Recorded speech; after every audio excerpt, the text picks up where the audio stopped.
Good day, and welcome to the Narcotic Casserole Daily Dish Review. Of course, I say daily, meaning every day, but we don't really do this every day. We do this whenever we are in the mood.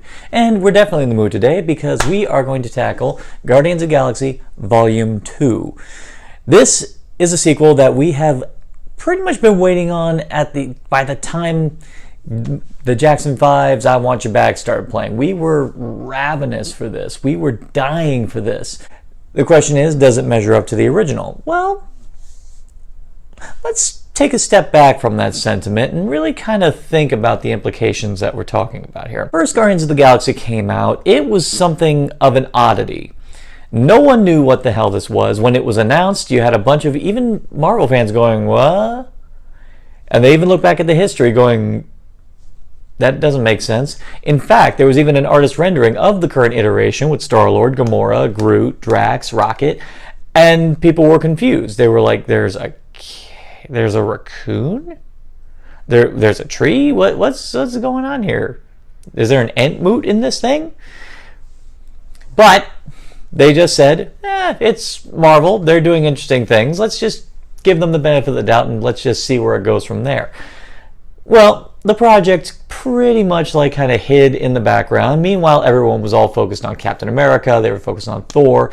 They were focused on the Avengers, and that was kind of a big deal. The Avengers came out. It was a colossal hit for Marvel. It established Marvel as a juggernaut. James Gunn was not a colossal, big, well-known director. He was only known for some extremely enjoyable cult films such as Slither, Super, and he also did screenwriting duties on the remake of Dawn of the Dead, which shockingly was pretty damn good.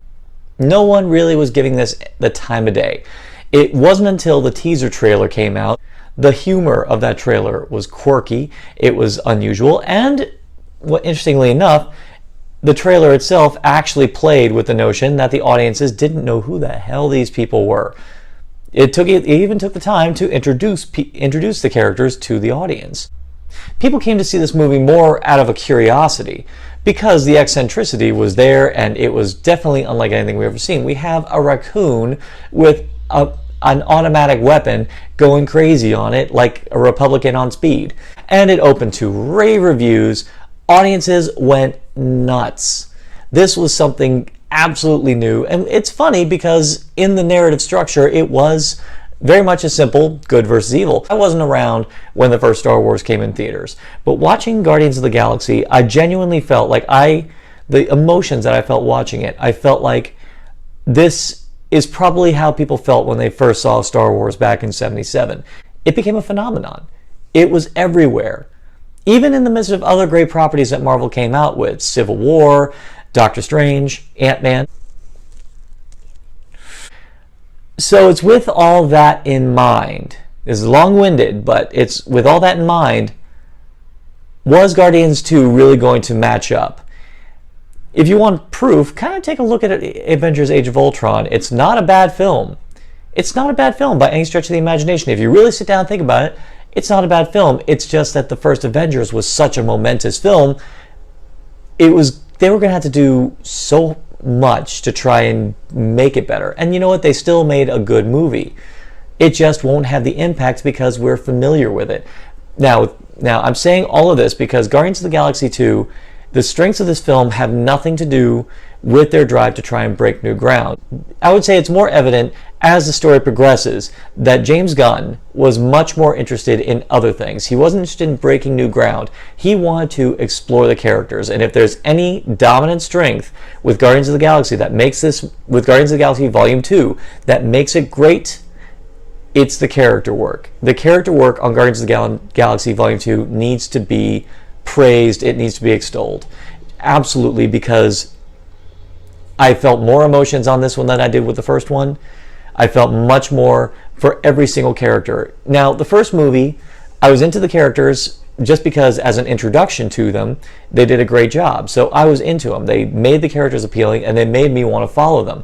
But you didn't get a lot about them in this movie. Matter of fact, there were even criticisms levied against Gamora, saying that she was the least interesting character of the bunch. Not this one.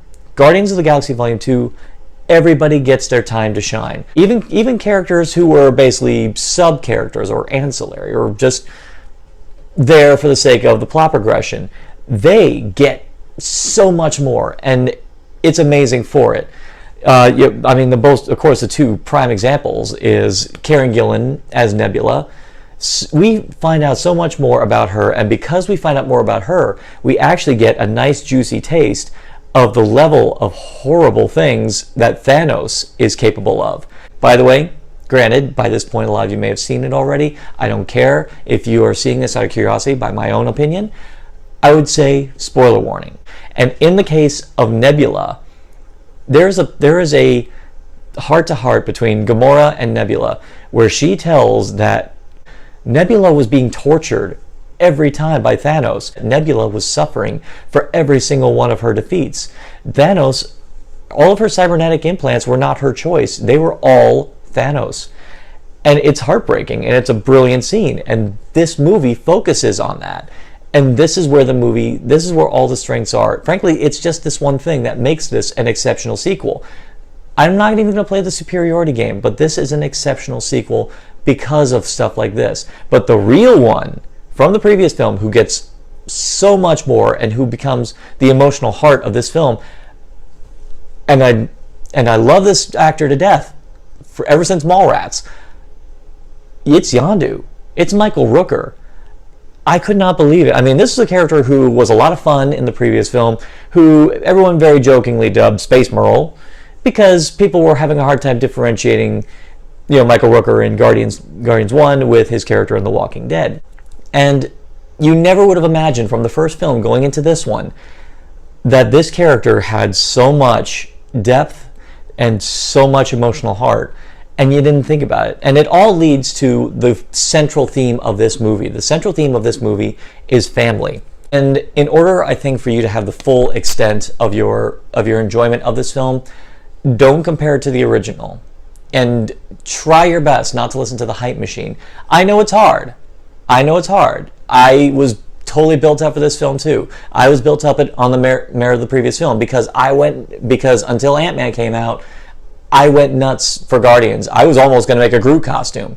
I was absolutely mentally enamored with Guardians of the Galaxy.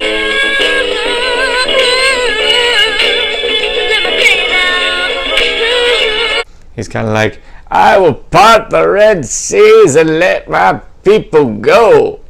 So you got to understand, it's going to be hard for people to separate the joy that they had when they watched the first film going into this one, because this one's focus is not, you can tell the intention is not to make a superior sequel. It's interested in doing what you should do in a sequel.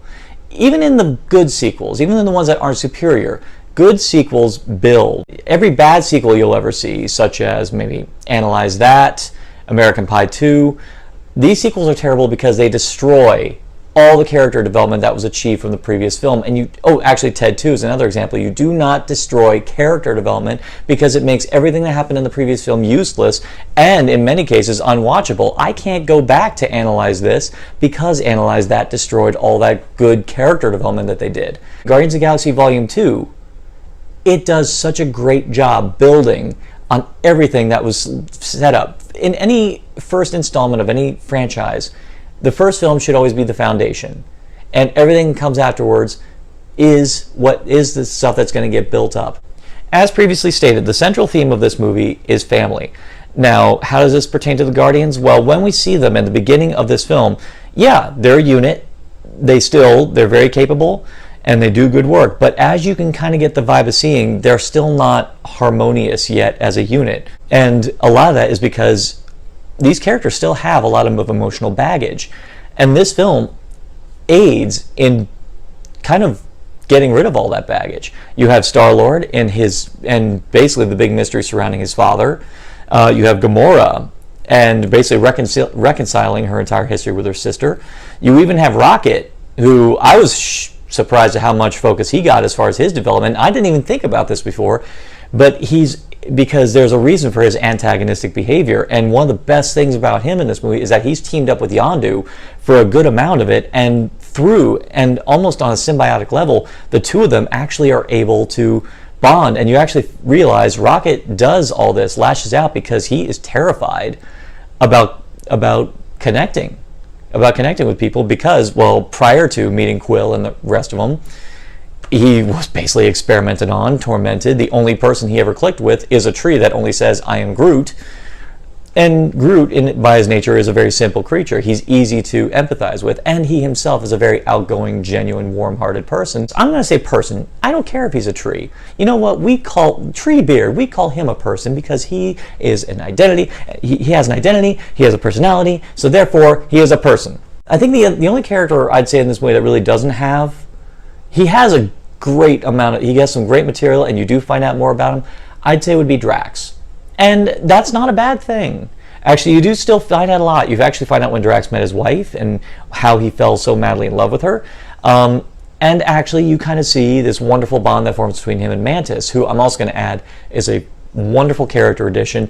The few points where she's the focus in the film, she stands out. The actress whose name I will put on there because I'm a jerk and I did not take the time to want to learn how to pronounce it. But I will say, the actress is wonderful in the role, and I cannot wait to see more of her in the franchise to come. Drax is one of those characters who should be the solid one that audiences can rely upon to be that character, and he is quintessential Drax. Most of the best jokes, I will say, come from him, with the exception of one which we'll come to mention later on.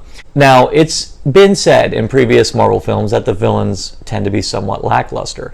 This one, I think one of the things that really worked for me on this film is the way the advertising misled you as to who the villain actually was. The trailers are making it out like the villain was going to be the Sovereign, and they are visually wonderfully realized, but they are more of a plot device to convey to the main villain of the piece. And once again, we're getting into spoiler territory.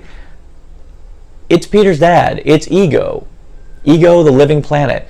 Kurt Russell fooled me, and James Gunn fooled me. The script fooled me. I thought that Ego is a very benign person. I mean, he has Mantis there to keep him calm.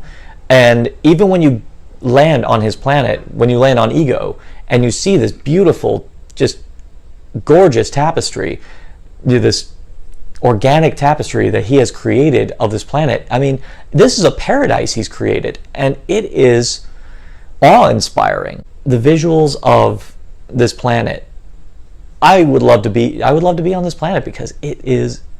And it's easy to understand how people would be tempted to let him do his thing, because he's trying to make every planet Ego. In a fashion, it's not too dissimilar to Dormammu in Doctor Strange, who wants to assimilate everything into the dark dimension. Except in this case, he wants to turn everything into him, because he, being Ego, living up to his name, believes that he himself is perfection and that everything else around him should embrace that philosophy. Here's the thing that makes him, I would definitely say, probably I would actually put him on my top 5 of the MCU villains. His entire scheme is built on the foundation of the bones of thousands, possibly even millions of children, and not just children, Ego's children, that he himself went to these planets, knocked up many unsuspecting aliens, unsuspecting innocent people who saw him, enamored by him, and he plucks the child and leeches on them and basically kills them. And even worse, when you find out what he does or what he did to Peter's mother, once again, spoiler, he's the one who caused her to have cancer. When you find that out, it leads you to ponder, he probably did that to the mothers of some of those other children too, which means that his entire ideal utopia, his idea of spreading himself across the entire universe, it's built on the foundation of the bodies of countless innocent women and children, and it is horrifying. And I'm sorry for all those naysayers who still maintain that the villain's no good. So you're saying that, and I'm going to have to bash Loki on this one, a whiny guy who is just wants to be the top of the heap is worse than a person who wants to build an entire utopia and slaughtering innocent people to do it? You're saying that's like it's different taste, but at the same time, I think you guys need to reevaluate what makes a great villain. And in this case, Ego is an amazing villain, and Kurt Russell, the scariest thing about his performance, he starts, as I said, he starts off very warm, inviting, and very benign. And all the scenes where he's bonding with Peter are beautifully done, and I thought something good was going to happen. And then that one beat comes where Mantis's face, and I'm like, damn it. Damn it, damn it, damn it. He's the bad guy, isn't he? And it all leads to a fantastic climax with some great moments. Actually, I'll say the final moment is the final action spectacle at the very end is great. All the characters get their great moments, and it does lead to probably the best joke in the movie for Yondu. It was previously said, I saw someone online say it would be a great idea if every now and then, maybe around like some Marvel themed time at Disney, they replace at the Mary Poppins character spot, replace it periodically with a face character for Yondu.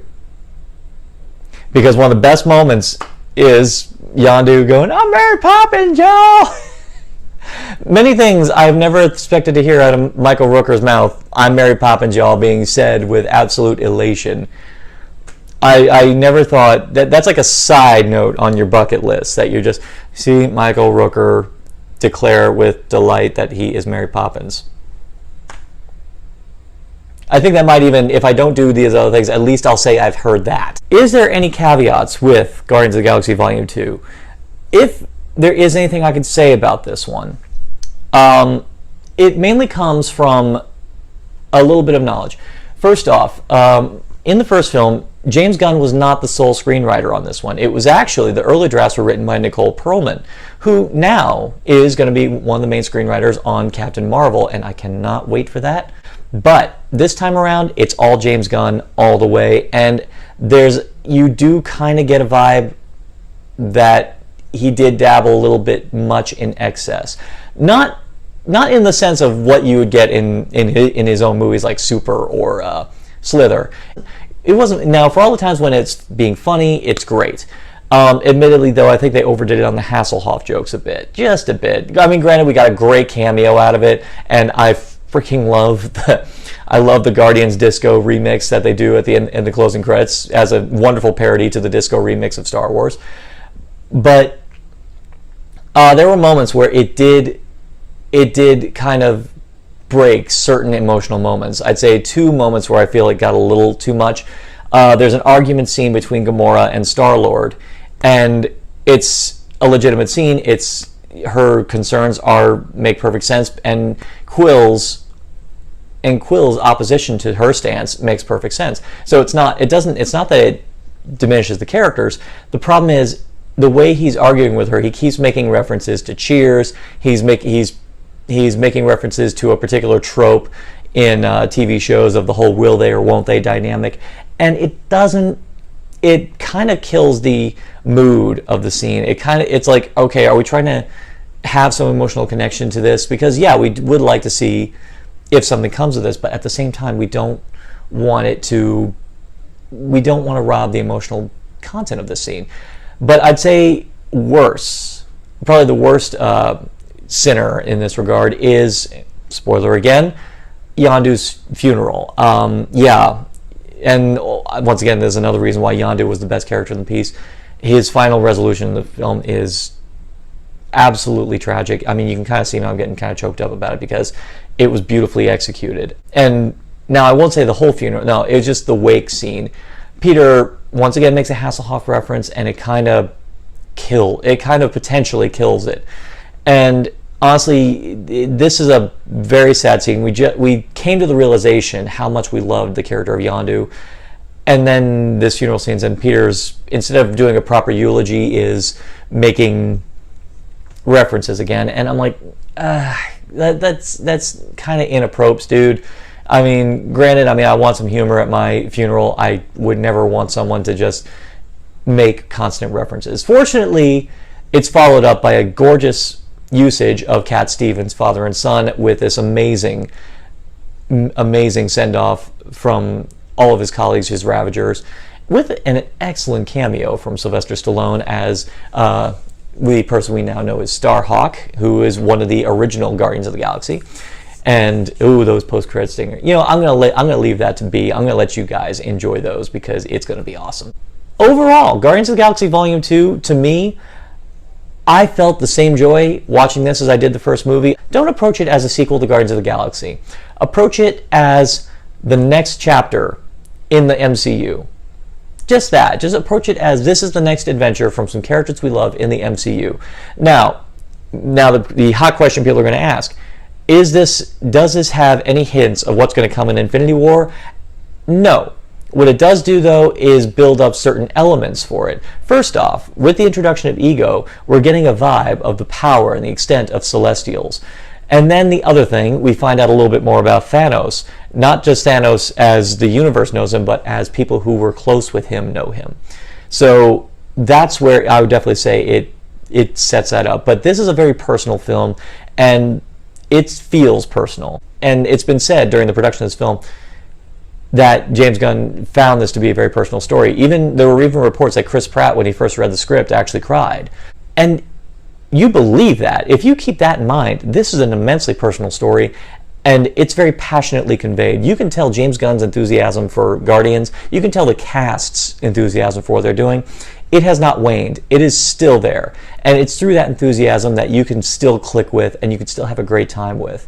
So I would say I'm going to give this a Narcotic Casserole rating, a final dish, a final helping of, I would say I'd give it about 4.5 helpings out of 5. So, do you agree? Do you disagree?